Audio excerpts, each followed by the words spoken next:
guys, today ay magluluto tayo ng ginataang papaya na may pusit.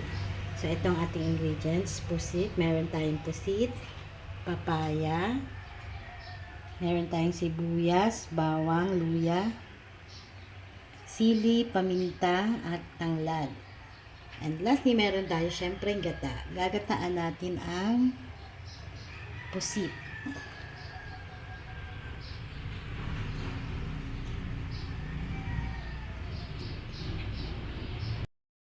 Start cooking. Ilagay muna natin ang luya.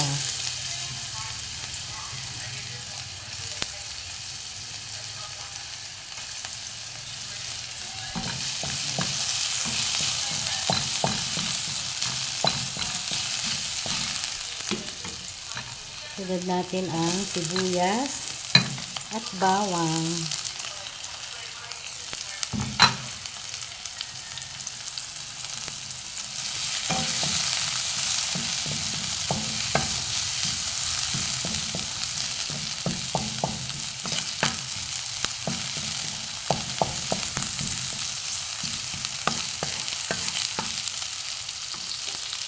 Lagay muna natin ang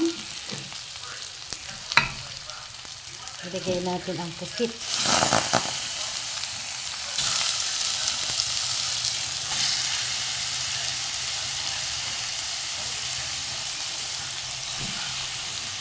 Pasensya na po kayo kasi wala akong cameraman. Aluman, ako lang ang nagbibideo. So, ganyan-ganyan muna natin yan.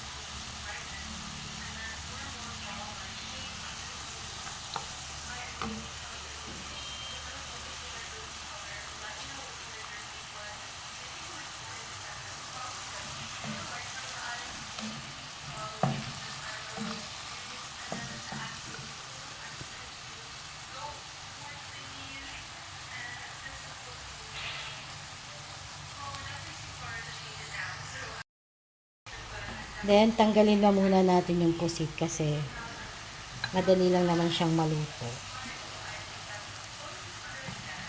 Saka na lang natin siya ilalagay.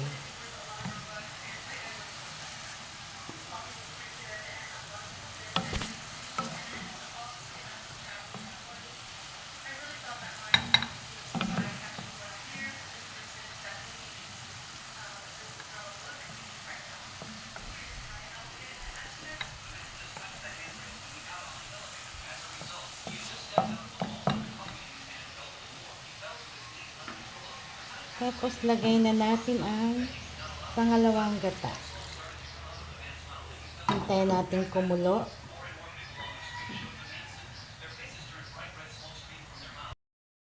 Pagkakulo, nilagay ko na ang papaya at tanglad. Maglagay na tayo ng paminta.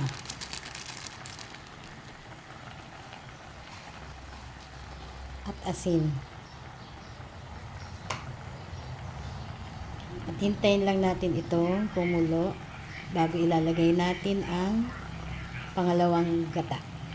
Pakuluin muna natin hanggang sa maiga-iga.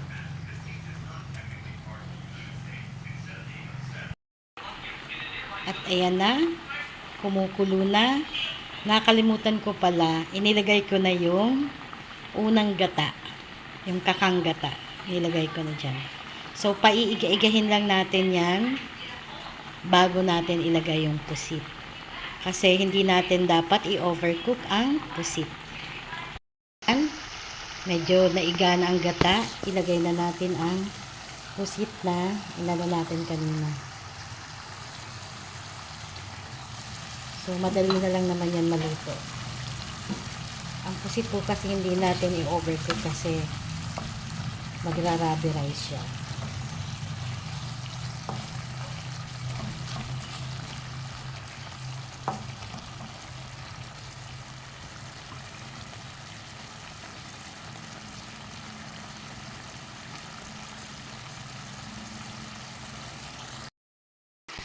So, ayan na.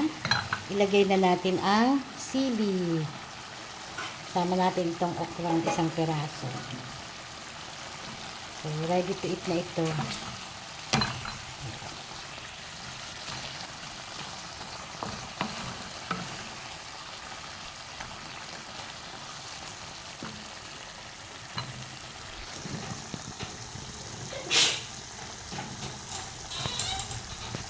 At ayan na po, luto na ang ating ginataang pusit na may papaya.